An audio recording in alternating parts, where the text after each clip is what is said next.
suffering and not suffering. If somebody hands you a menu and they're like, would you like suffering or non-suffering? Non-suffering, please. Is there a list that I sign up for that? Do not suffer list. But the reality is, each and every one of us, we're going to go through some periods of suffering. Some challenges in our lives, some difficulty, trials, persecution perhaps. There's lots of different things and different ways that we can face suffering. So it's going to happen to all of us. So today we're going to talk a little bit about suffering. Doesn't that sound like fun? You're just like so excited. I'm so glad I joined you on a Sunday morning in the summer so I can talk about suffering. We're going to look at one more dynamic duo today. We're going to kind of wrap the series up, dynamic duos. We've talked about a lot of different dynamic duos. We talked about Elisha and Elijah. We talked about Mary and Martha. We talked about Cain and Abel, and Gabriel and Michael, the angels. We talked about David and Jonathan and Bill and Ted. Remember? So we talked about a lot of different things and their excellent adventures. And it was incredible to kind of look at some of the perspectives, but one of the people that we didn't talk about in this series is Paul. And it seems like every series that we do, Paul's got to have something to say, because when you write 2/3 of the New Testament, you're probably going to make it into some sermons. Paul, I was thinking about Paul, and Paul could have really been like dynamic duos with several people. I mean, we could have talked about Paul and Barnabas, right? We could have talked about Paul and Timothy. Right? We could talk about Paul and Peter and maybe Paul and Joe. I'm sure that there was a Joe or a Joseph that he worked with at some point and had a dramatic impact on his life. But I thought we'd talk about Paul and Silas today. Is that all right? Please say yes, because that's the only one I'm prepared for. So Paul and Silas, we're going to talk about Paul and Silas. So go ahead and turn your Bibles to Acts chapter 16. Acts chapter 16. If you're using one of our Bibles, it's page 898. And if you don't have a Bible, feel free to take that one home with you. We'd love for you to have that. So, Acts chapter 16, page 898. Now, this text really has so many different cool little elements in there. In fact, let me give you just a few of the things that you'll find in this text. There's worship involved, and we always enjoy talking about worship. But there's a jail scene that's involved here. There's a demon-possessed girl, so that's going to be interesting, right? There's certainly Paul and Silas sharing the gospel with people. There's salvations that take place. There's a potential jailbreak that could happen. There's an earthquake. There's some baptisms. There's Paul getting snarky with some officials. This text has just got it all. There's so many different things, so let's just close in prayer, because now you know the whole story. That's all. That's this entire text of Acts chapter 16. I've kind of given away some of the storyline, but I want us to kind of read this and then pick apart some of the key elements, as well as make a couple application points for us, especially as it results to suffering.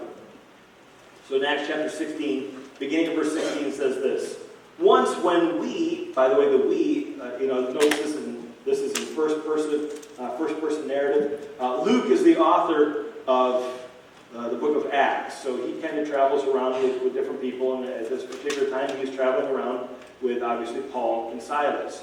And so he says, once when we were going to the place of prayer, we were met by a female slave who had a spirit by which she predicted the future. And she earned a great deal of money by her owners by fortune telling. And she followed Paul and the rest of us around, shouting, "These men are servants of the Most High God who are telling you the way to be saved." Now, I'm not sure if she had a creepy voice when she said that, but she was certainly saying that these men are servants of the Most High God, telling you the way to be saved. Now, doesn't that sound like a good thing?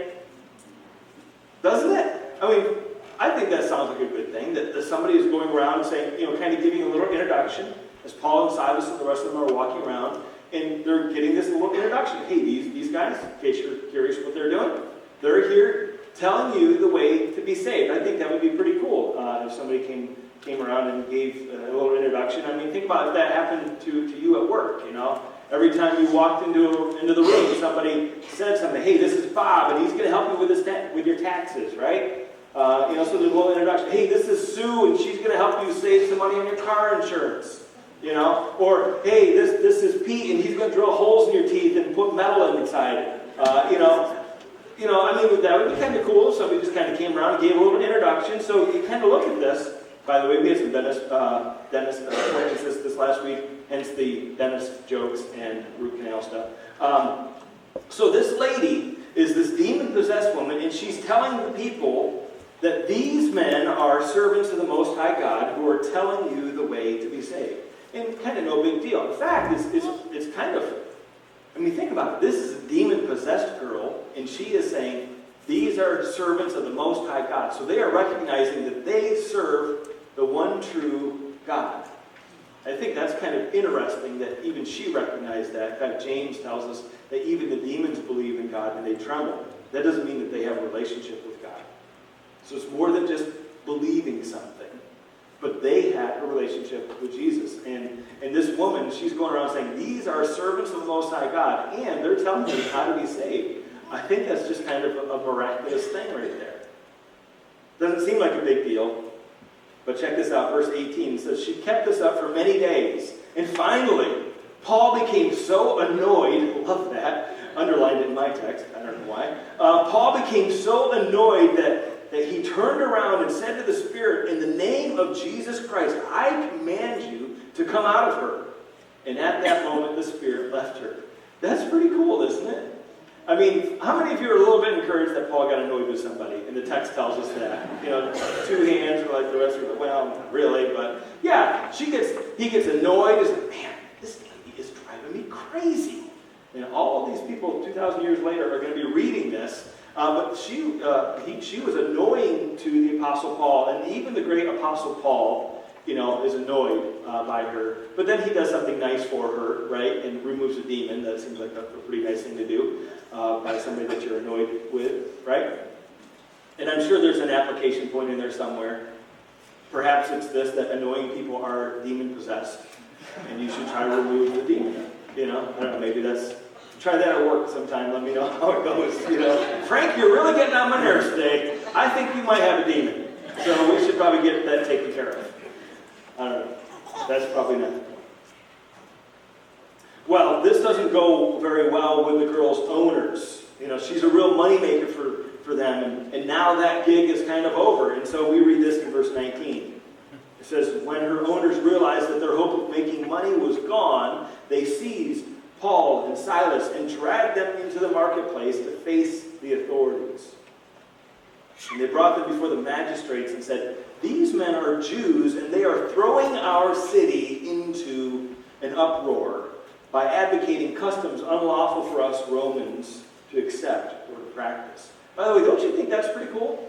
That Paul and Silas are making such a dramatic impact that it's throwing the entire city into an uproar. I don't know if they're exaggerating, but I think that they probably had some proof to kind of go along with that people were being changed, that it was making a difference, that the gospel was actually changing things, and they were accused of throwing the city into an uproar. I think that sounds like they're having quite an impact on the entire city. And by the way, I think that would be pretty cool if that could be said about us in some regards. Not that we're always disturbing the peace, but wouldn't it be awesome if people say, man, those people on my street, everybody on this street knows about Jesus because of those people there right in the center.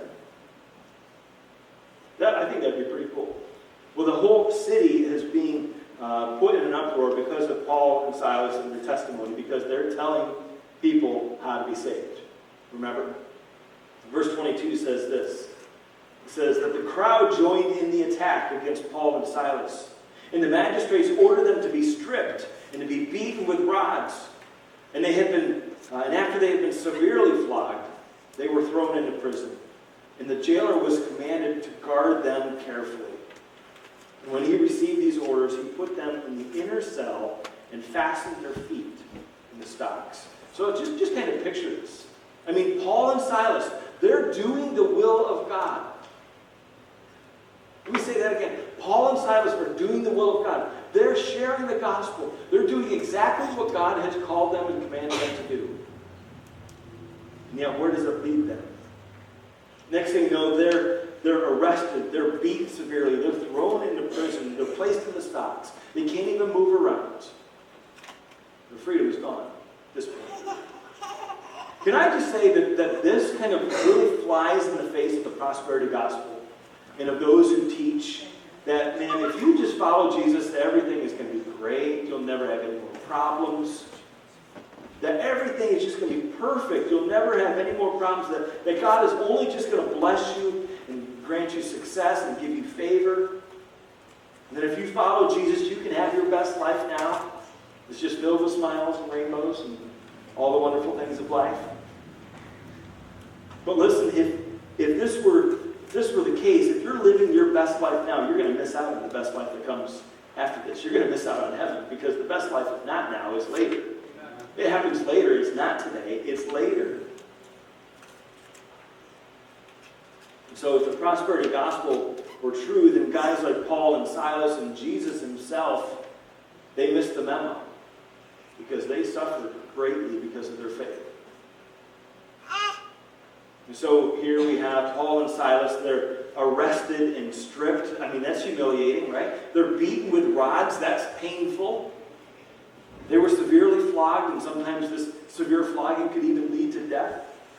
Next thing you know, they're thrown into the inner cell, which is kind of like the dungeon, and they have their feet in the stocks. I mean, talk about a terrible position to be in. Naked and bleeding and in pain, not being able to move around freely. They're suffering for Jesus.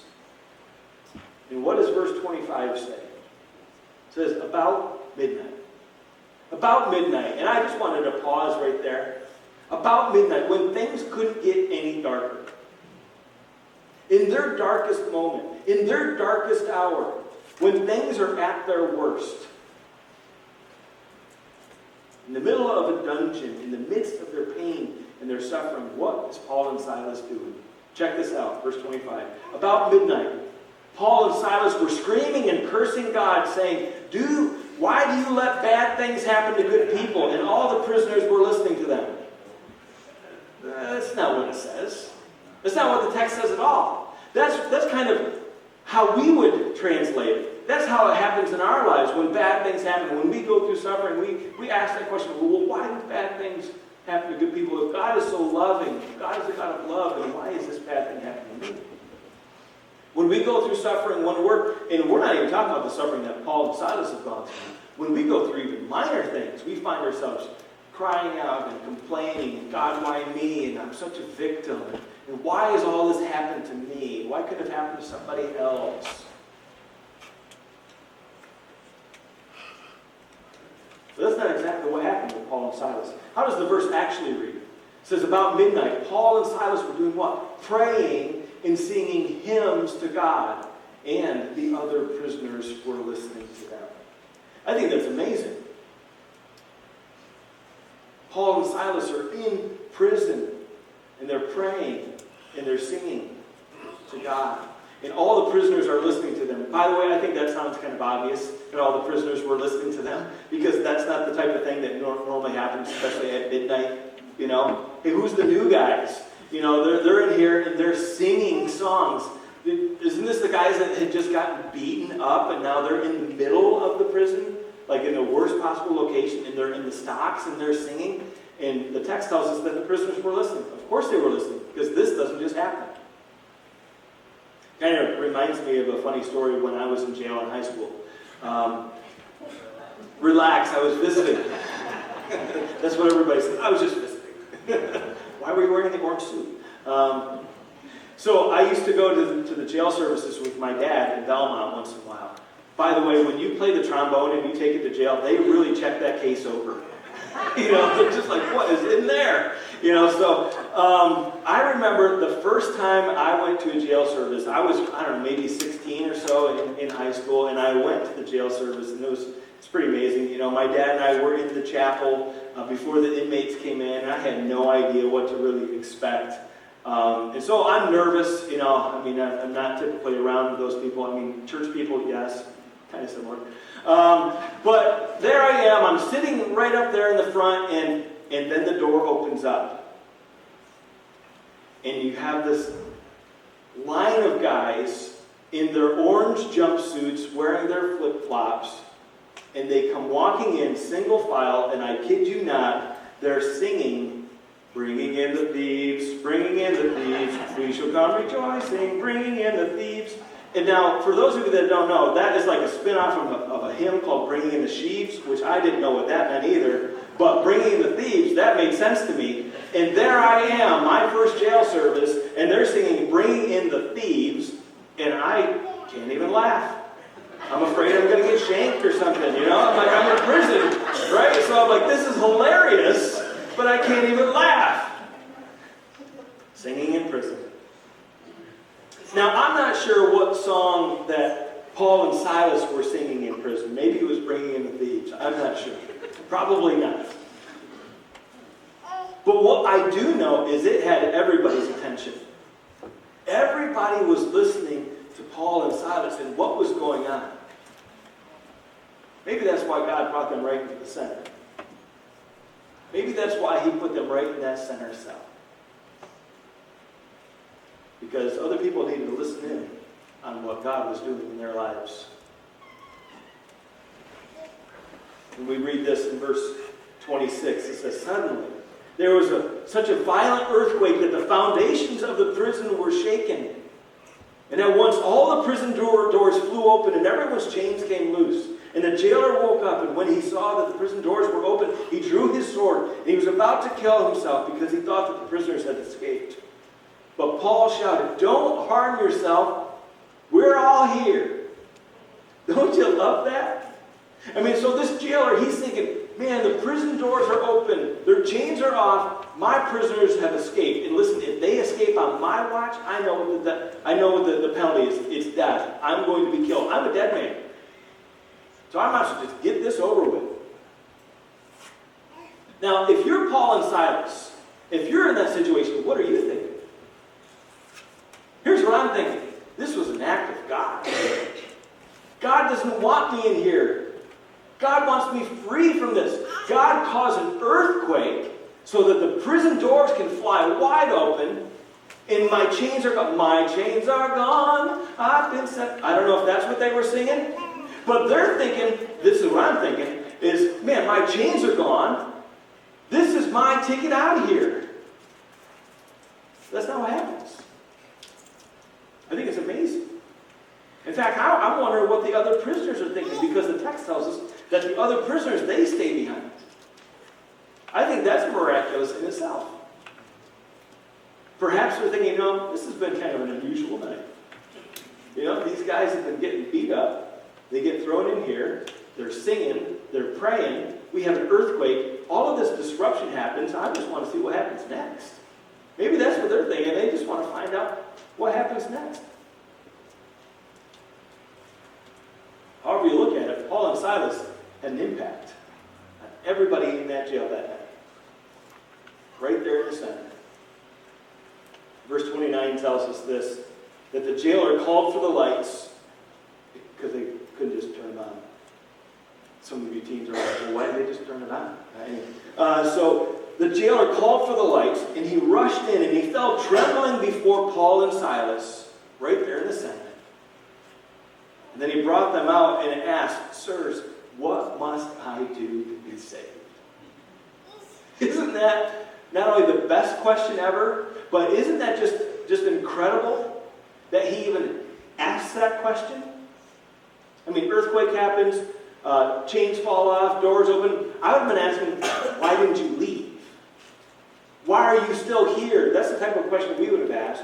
Maybe, are you okay?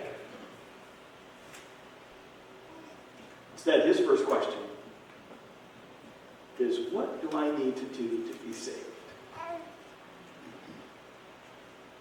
Certainly this jailer connected the dots between these men and the miraculous events that had taken place. And perhaps he had heard the word from the formerly demon-possessed girl that these men are servants of the Most High God who are telling you the way to be saved. Perhaps he knew from that. So how does Paul and Silas respond? Did he say, hey, just go make sure your good outweighs your bad? You just got to be a good person, that's it. It's your ticket. That's not what he says at all. Verse 31, he says, they replied, believe in the Lord Jesus, and you will be saved. You and your household. Now let me just stop right there. Some people would take this text and say, oh, so if my parents are followers of Jesus, if they're Christians, then I automatically, and I'm in. Because, my grandpa was a pastor. So I'm in a religious family. I'm a Christian because I'm a part of this household. We're all Christians in our family. That's not what this text is saying. In fact, in verse 34, it will say that they all believed in God for their salvation. Not just the jailer, but everyone in the family believed for themselves. Because I think it's important for you to know this, that God doesn't have any grandchildren. He only has children. God doesn't have grandchildren. He only has children. You don't get into heaven because of your parents' faith. It's got to be real with you. And perhaps you're here today. Maybe you grew up in the church and your parents brought you to church. And I've always gone to church. Listen, just because you go to church, just because your parents are Christ followers, doesn't mean that you're a Christian. You need to accept Jesus personally to be your own personal forgiver of your sin and the personal leader of your life. Because God doesn't have grandchildren. He only has children. In verse 32, we read this, that then they spoke the word of the Lord to him and to all the others in the house. And at that hour of the night, the jailer took them and he washed their wounds. And immediately he and all his household were baptized. And the jailer brought them into his house and set a meal before them. And he was filled with joy. Why? Because he had come to believe in God. He and his whole household. What an amazing, amazing sequence of events we see here.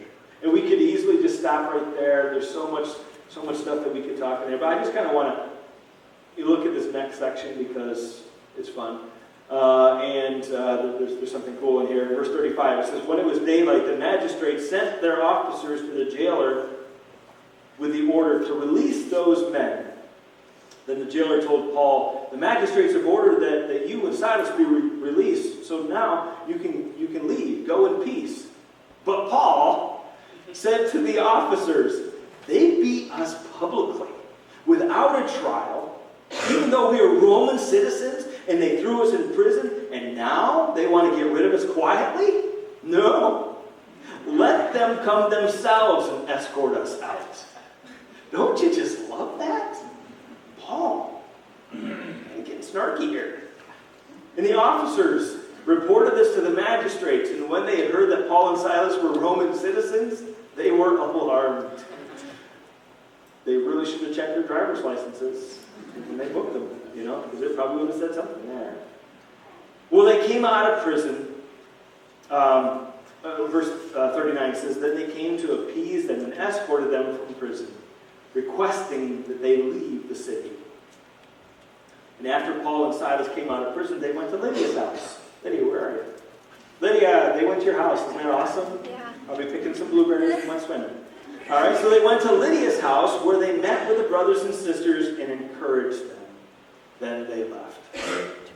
This is so incredible. Paul and Silas, what a dynamic duo they were. And by the way, don't you just kind of like it a little bit when Paul gets a little feisty with the authorities? I don't know. There's just something about us that is sinful, that enjoys seeing other people and some of their struggles. See, first he was annoyed by this demon-possessed girl, and now he's letting the authorities have it. By the way, even though Paul was a Christ follower, he wasn't a doormat. He didn't just let people walk all over him, and I'm sure that could be another takeaway from today's text, but that's not really the one that I want to focus on today. Today, I want us to really focus in on the whole idea of suffering. Suffering. Certainly, Paul and Silas, they suffered for the name of Jesus. And I'm not just talking about they got some teasing and some people mocked them for being Christians. They didn't just ridicule them because they go to church on Sundays. See, here, as well as in other places in Scripture, they suffered intense persecution. In fact, Paul would eventually be beheaded for his faith. So this isn't just some mild suffering. And in this text, Paul and Silas, they're not only arrested for their faith, but they're also beaten severely. Go ahead and check this out in verse 22. Check out how they suffered. Verse 22, it says, the crowd joined in the attack against Paul and Silas, and the magistrates ordered them to be stripped and to be beaten with rods. And after they had been severely flogged, not just a little bit of flogging, a little bit of flogging would have been enough for me, but they were severely flogged. And then they were thrown into prison, and then the jailer was commanded to guard them carefully. And when he received these orders, he put them in the inner cell, and they fastened their feet in the stocks. So their suffering included a bunch of things. It included being mocked publicly by the crowd. Everybody else joined in the mockery. It included them being stripped of their clothes publicly. That's humiliating, wouldn't you think? It includes them being beaten with rods, severely flogged, and then to top that off, they're thrown into this disgusting prison, which is more like a dungeon, still bloodied and beaten. Not to mention they have their feet in the stocks, means that they're not able to get up and move around or change position, so there they are. By the way, how many of you hate having your feet trapped? I knew one. I knew this one up there did. So I assume that other people hate having their feet trapped. That seems like suffering. But imagine all of these other things. How intense this would have been. I think we can all agree that that's enough for a pretty bad day. Pretty bad day to have all of those things happen in their life, or to happen in their day. And a day like that would have led most of us to a really negative place. It led us to a place where we've had a negative, terrible attitude. Why me? Why me? Why now? Why this? Why all of this suffering? Feeling like a victim. Feeling down on yourself. Feeling bad for yourself. God, why did you allow this to happen to me?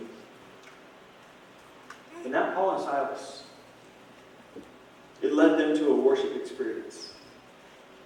I think it's amazing. Think about this. They turned a jail cell into a worship center. Didn't they?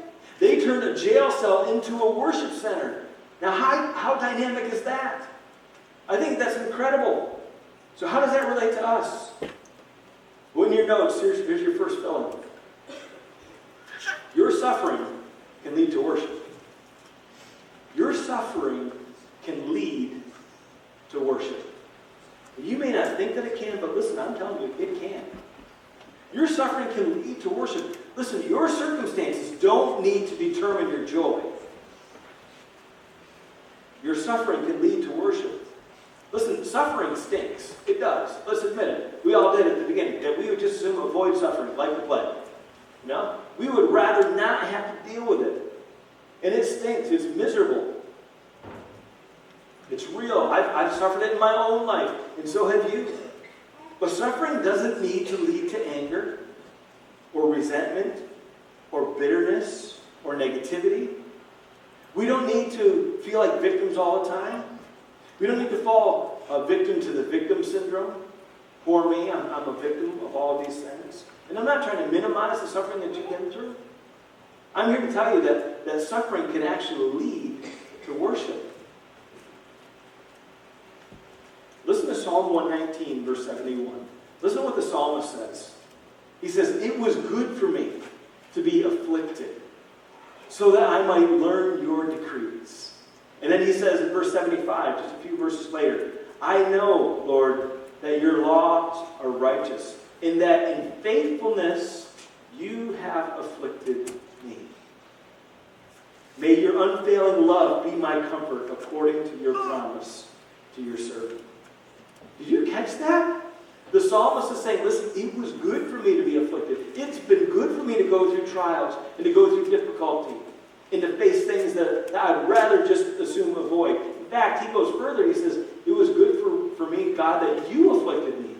In fact, you were faithful in your affliction.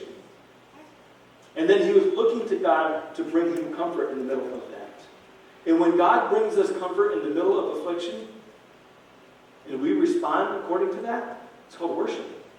See, worship's not just songs that we sing. Worship is our attitude. It's when we go through difficult times and we say, praise God anyway. Though he slay me, still I will praise him. And sometimes, let's face it, sometimes your suffering and my suffering, it drives us deeper into God's Word, deeper into our faith. And some of you, you've experienced that. Some of the times where you've grown most in your relationship with Jesus is when you were suffering most. It's when we learn to experience God's character firsthand. And that leads to worship, because worship is my response to God for who he is and what he does. We could probably add to that and what he allows. Because let's face it, God allows suffering to happen to our lives, or into our lives. And we can still worship him anyway. See, worship is a response to God. Worship is a choice. And Paul and Silas made the choice to worship God. See, our suffering can actually bring us closer to Jesus. In fact, it can even bring us closer to Jesus than when things are going fine. I mean, think about it. When do you pray more? When things are going great? Or when things aren't going so great? If you're like me, you probably pray more when things aren't going so great. And when we spend time in prayer, we're reminded of God's presence in our lives, and it brings us to a greater appreciation for what God has done for us. It leads us to worship. In Acts 16:25, the text tells us about midnight, Paul and Silas were praying and singing hymns to God, and the other prisoners were listening to them. Listen, I think there's another little key element there, that the other prisoners were listening to them. Listen, when you're suffering, other people are listening. The question is, what do they hear? Do they hear you complaining? Do they hear you worshiping? And I believe that perhaps that's why God had them right in the center of the prison. And perhaps even in the middle of your most difficult hours, God has people that are surrounding you because they need to hear you worshiping God rather than complaining about your life. See, suffering can lead to worship. The second thing is this, that suffering, or your suffering, can lead to salvation. Your suffering can lead to salvation. See, while Paul and Silas were undergoing their suffering, God was at work in the life of the jailer. He was at work. He was observing the whole thing. And it caused him to ask the most important question of his life. And somehow, this jailer knew that Paul and Silas would have the answer to his question. Somehow he knew that these men of God knew where salvation could be found. And perhaps the jailer heard it from the demon-possessed girl earlier in that day. Perhaps, I don't know, I'm speculating. Perhaps he was on his way to work and I'm like, well, that's odd. See that demon-possessed girl walking around with those guys? Perhaps he had heard that this demon-possessed girl was saying that these men are servants of the Most High God who are telling you the way to be saved. Perhaps Paul and Silas even shared with the jailer about who Jesus was when they first got there, because that's kind of what Paul and Silas did. I get the feeling that they weren't afraid to share their faith with anybody that would listen. And at this point, now they're the captive audience in jail. So perhaps Paul and Silas shared that with the jailer when they first got there. We don't know. Perhaps the gospel was central in the lyrics to the songs that they were singing when they were worshiping God. I know it's central to most of the songs that we sing. The gospel is central. We don't really know how the jailer knew, but somehow he knew that Paul and Silas had the answer to his deepest question. So he asked that question in Acts 16:30. Sirs, what must I do to be saved? Here's another thing we know. We know that the jailer only asked the question about salvation after they worshipped while they were suffering. And after they refused to escape their suffering. That's interesting, isn't it?